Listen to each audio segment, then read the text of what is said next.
This podcast will cover Germany, the Holocaust, and World War II. The Jews, over centuries, had experienced a lot of bigotry and pogroms from time to time. So it was difficult for them to exist in non-Jewish societies. The 1800s saw a period of general calm. The Jews more and more were accepted into European societies. They did maintain their own separate lifestyle in many ways, their customs, through their education, through their culture. They had separate colleges called yeshivas, separate grammar school and high schools called cheders. But things were going fairly well for them. This was interrupted by two main events in the 1800s. In the 1880s, a czar was murdered and the Jews were blamed, and this caused a ripple. And in 1894, the Dreyfus Affair occurred, wherein a high-ranking official in the army in France was accused of giving secrets and spying for the Germans. This was later proved to be a false charge, but there was a lot of publicity raised and a lot of blame on the Jews. When World War I occurred, and between 1913 and 1917, the Jews stood side by side with the Germans in their war effort, which turned out very badly for the Axis powers, Germany, etc. And the Treaty of Versailles was the treaty that ended this war, and it was very, very onerous against Germany. And some people claim way too onerous, which led to the events of Germany's growth, development, and pride, which created the environment for World War II. In the Treaty of Versailles, extreme reparations, in today's dollars, $432 billion were assessed, total demilitarization, and confessions of crimes. So a lot of these things were very punishing to Germany and led to a dispirited country. Also at that time, the Depression occurred in the United States and worldwide, which hit Germany very, very badly. In this period where Germany was dispirited, they were reformed as the Republic, the Weimar Republic. And they did have a democracy, albeit not a very strong democracy. And the leader at this point was von Hindenburg. So, two parties were forming: the Nazi Party, the ultranationalists, other ultranationalist parties, and the communist parties. And the election took place in 1932, and the Nazis gained a lot of seats in the parliament, although they did not win the presidency. Von Hindenburg won the presidency. A young Adolf Hitler came along, and he was preaching anti-Semitism and ultranationalism. And in 1923, he was actually arrested for some of his hate speech against the Jews. He only served 2 out of the 5 years, and in that period, he wrote his eventual autobiography, Mein Kampf, My Struggle. So in 1932, even though Hitler did not win, 9 more seats were garnered by the Nazis, and von Hindenburg appointed Adolf Hitler as chancellor. So things went along for a short time because von Hindenburg had control over Hitler. But then von Hindenburg died in 1934. And so soon after that, Hitler reached power. And very shortly after that, about a month later, there was an important event. The Reichstag was destroyed by terrorists. And in this case, it was the Communist Party. So Hitler, who was newly elected or transferred to power, uh, dissolved all of the powers, for the most part, of Parliament. So any form of democracy was quashed at that point in time. And the Nazis had pretty much complete control. So one of the next events was that in 1934, the boycott of the Jews occurred.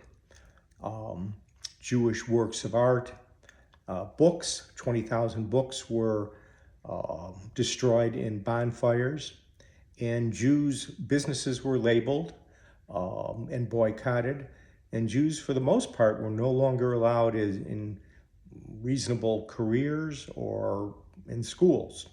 So Jews had to separate at this point, and it was becoming kind of bleak for them. Many people left, but most thought it would blow over. And things did start to improve on the cusp of 1936 and the Olympics, because the Nazis did not want the world to witness their poor treatment and racism and prejudice against Jews. So many people did stay. The Western world formed conferences to determine what to do with this potential problem. And unfortunately, no countries really volunteered to be safe havens for the Jews. Surprisingly, one area did allow Jews on an unlimited basis. Shanghai in China accepted maybe 20 or 30,000 Jews without needing strict requirements for passports. So time passed and many Jews stayed. There was a ship, the USS St. Louis, which took 900 Jews on a voyage to the West, and in particular to Cuba. And unfortunately, Cuba changed their mind, decided, we'll accept them, but we need $1 million. Well, they could have raised the funds to save these 900 plus people, but it was felt that every country then would demand a ransom, so they did not do it. The ship went to America, stayed there for a while, and was not accepted by FDR, so it went back to Europe and dropped these people off, mainly England and France. So 1/4 of them ended up dying, the ones who were in France, when France later on became conquered by Germany. An unfortunate event. In 1936, Great Britain, which was worried about the upcoming aggression against the West by Germany, formed an agreement, the Munich Agreement, and Neville Chamberlain went to Germany, worked out a peace treaty, and basically conceded that Germany could take over half of Czechoslovakia. They had already taken over Austria. And it appeased them by giving them half of Czechoslovakia in exchange for an agreement that they would no longer reach out and conquer any other territories. So at the time, it was felt that Chamberlain was a hero ending this possible war. But realization soon came that it was a failure. 6 months later, Germany did take over the rest of the Sudetenland. And around 1938, or 1936, another event which ruined the standing of the Jews happened. It was the night of Kristallnacht. The German officials told the fire department that as we destroy, or people destroy, German Jewish establishments, do not put the fires out unless they threaten non-Jewish establishments. So the night of Kristallnacht, 1,000 temples were burned down, 7,500 businesses were destroyed, and 30,000 Jews were arrested. So this is the first group of multiple arrests of Jews. Dachau was opened up as the first concentration camp in 1936, but for many other groups and for prisoners of war. The Nazis at this point not only were going after the Jews, but they also went after gypsies, homosexuals, physically handicapped individuals, and mentally handicapped individuals. They went after trade unions and socialists and communists. So it wasn't just the Jews at this point. So now things are getting even worse. And in 1938, Germany reached an agreement with Poland, secret agreement that many people were not made aware of, to attack Poland. And Russia would attack on the eastern flank and take over eastern Poland, and Germany would attack on the western flank. And that did happen on September 1st, 1939. 2 days later, England and France declared war on Germany and that was the start of World War II.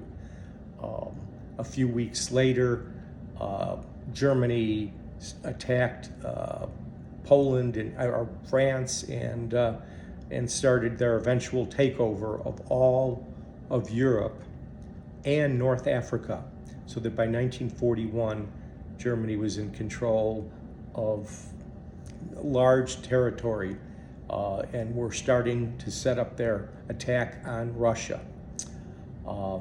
So that is the point where I'm stopping, and I'll pick up later on a separate podcast.